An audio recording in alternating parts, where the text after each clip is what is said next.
On social media, Wilson has been a big promoter of some downright ghastly racist and anti-Semitic conspiracy theories.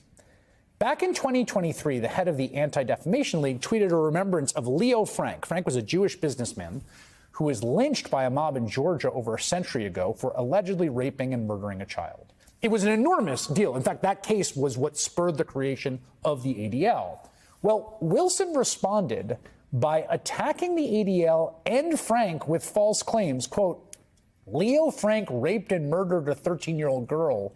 He also tried to frame a black man for his crime. The ADL is despicable.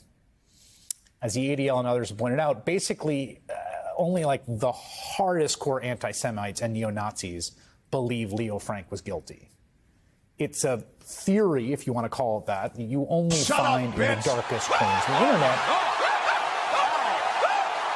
Leo Frank was a Jewish pedophile, drug addict, who managed a pencil factory in Atlanta. In 1913, Frank drugged a 13-year-old employee named Mary Fagan and then brutally raped and murdered the poor child.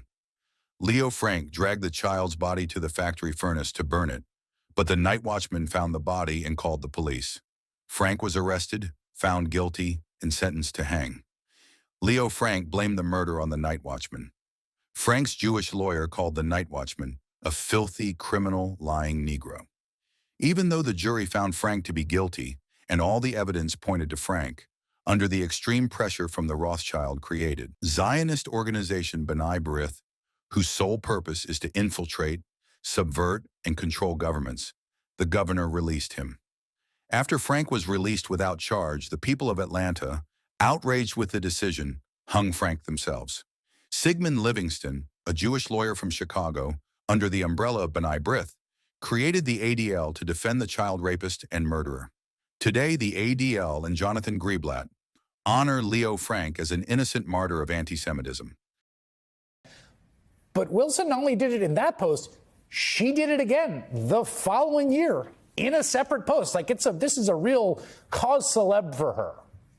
She's also tweeted support for Germany's far-right extremist party AfD. Quote, globalist elites hate AfD because they put Germans before foreign migrants and radical Islam. Ausland raus.